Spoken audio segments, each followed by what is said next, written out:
Hi there and welcome to Hyundai Power Products. My name's Adrian and today we're going to look at this HYB5200 leaf blower.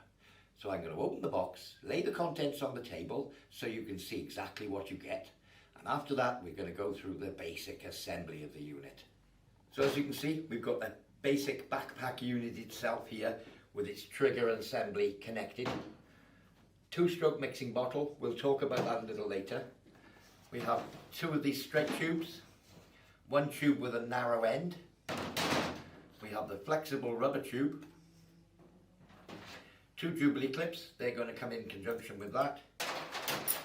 Some tools that you're going to need for assembly.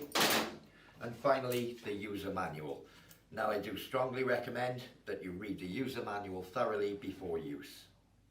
So the first thing I'm going to do, just remove this wing nut and bolt from the trigger assembly. We will be putting it back together afterwards. So now, of the two tubes, you can see one has this shaped connector on the end. We're going to put that one to one side, and this one has a circular connector with serrations on it. This is the one we want. So I'm going to take the trigger, with it leaning this way, I'm going to feed the narrow end, and you can see I'm just lining it up so that these two lugs will pass through. There we go. And I'm going to push it on in this orientation all the way up until it reaches this second rib here on the main plastic pipe. So that's the position we need to be in. I'll just pop the bolt back in. And I'm not going to tighten it down at this stage, but I'll just nip it into place. So we may want to rotate this handle as we assemble it. Okay, so that's step one. Step two, we have the flexible pipe. It has a large end and a smaller end. The large end is going to go on the unit itself, and the small end is going to go onto here. On exactly the same note, we have a large Jubilee clip and a smaller one. So if I take the smaller one, I'm going to pass it right down over there onto the end of my handle, and I'm just going to push the flexible tube into place just on there like that. Then I can run the Jubilee clip over the top into place. I typically put the Jubilee clip on the underside here, and then I can use the screwdriver that's been provided and tighten up that Jubilee clip. Okay, I'm not going to tighten that right up at this stage. Could just get it a little bit more square. Okay, straighten that up. So again, much the same setup. The larger Jubilee clip, I'll just push it over there first, out of my way. May need to loosen it slightly. Then I can take the rubber tube, gently slide it over the top. Again, I'll pull this clip back down over the top. Oh, I've unscrewed the clip a little bit too far in this case.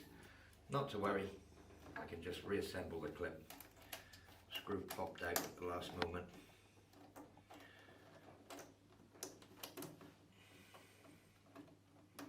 Just screw that back in.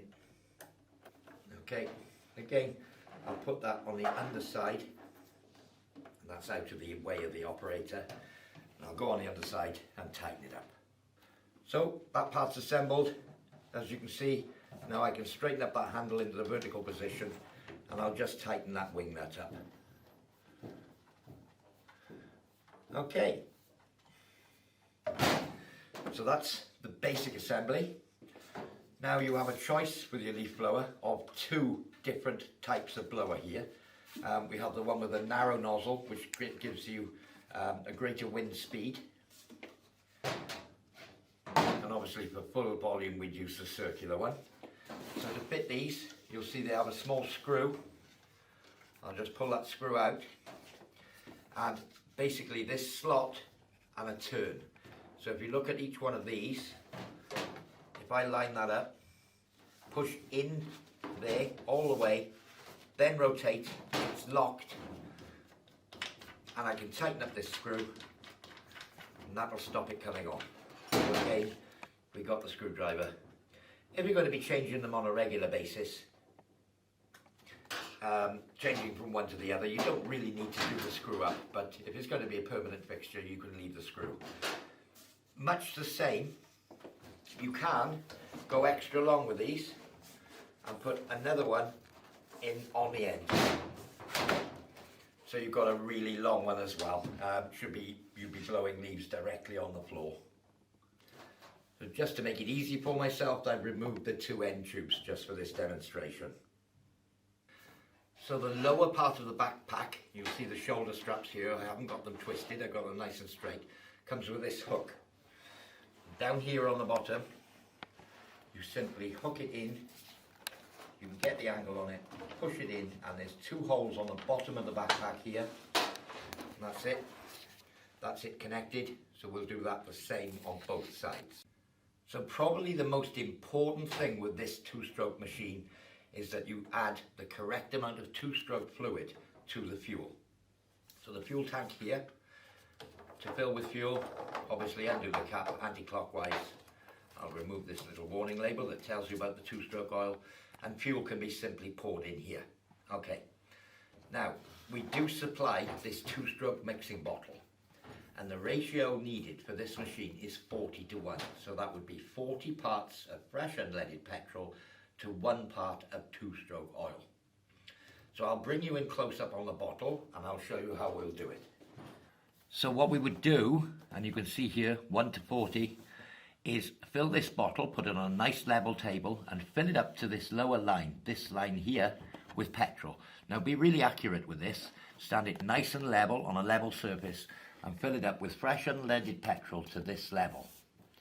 Once we've done that and we're happy, we can then top it up to the upper line, this one here where it says oil, top it up to there with the two-stroke oil. If you're going to error at all, it's always better to put slightly too much than it is to put slightly too little. So that would give you the correct 40:1 ratio. Once you've done the petrol, put the right amount of oil in, again level surface, you're happy that you're on that line or slightly above, put the cap back on the bottle. Then we need to shake the bottle for a short period of time to mix the two-stroke oil with the fuel. Once we've got our mixture, we can then add it to the fuel tank. So we know all about our two-stroke mixture now. We've put fuel in the tank and we can put the fuel cap back on and we'll tighten it firmly. So that's the most important thing, I would say, is the correct fuel to oil mixture for your two-stroke machine. And this particular one, ratio 40:1. So on the engine itself, we have the recoil start, we have the choke lever, and up underneath here, we have the fuel primer. We'll talk about that in a moment. And then if I come across, on the trigger assembly itself, we have the on-off switch, we have the throttle, and we also on this model have a throttle lock. So it'll lock the throttle in position, so it continues to blow. You don't have to keep holding the trigger. To release it, simply push that down. You can have the handheld trigger, or that will lock the trigger in whatever position you like. So I'm just using the screwdriver here to point to the primer bulb, which is here. Very difficult to get a photo shot of, but as you can see, I can get my finger in there quite easily, and I would push this primer probably several times from an empty fuel tank until I feel a slight resistance in the primer bulb, and you will see fuel in the primer bulb. So that would be fuel primed to the carburetor. So the other thing of note, we said on the engine, choke lever. From a cold start, we'd have to lift the choke lever up. So we prime it, put the choke on, then we go to the finger switch here, turn the engine on, and then start the engine using the recoil. Once the engine is started, we turn the choke to the off position. When the engine is warm, there's a very good chance you won't need to use the choke. You'll find out if you pull it with a warm engine, it doesn't start, just switch the choke on, then it will start, and switch it off again.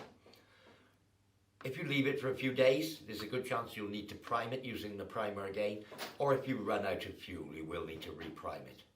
And that's basically the starting procedure. So back to the trigger assembly. To stop the engine at any time, flick the red switch back, and that will stop the engine. And as we talked about earlier on, throttle, if you want to lock the throttle, that will lock it in position. Take the revs off, just push that lever and then switch it off. So as you can see, straight out of the box, this sits nice and high on my back. But even though I have a bit of a belly, I think there's a little bit too much room for me in here. So yeah, I mean, it does cater for all shapes and sizes, and it can be made quite small. So I'm going to adjust the waistband. Quite simple to adjust, really. A little bit more on that one now. Once you've done this once and got it ideal for yourself, obviously you can adjust it from time to time. But once you've got it, you've got it. There isn't really a simple way to do this, but it's only one of those initial things you have to do when you first get it. So making sure we got no twists. Perfect. And we're ready to go. So typically what I would do is put the machine on the floor, start the machine, put it up, throw it on my back, clip up the belly button, and away to go. Well, there you are. That's your HYB5200 leaf blower. Well, I do hope you found this demonstration useful. For more information on this or any of our other products, visit www.hyundaipowerproducts.co.uk. I've been Adrian, and thank you for watching.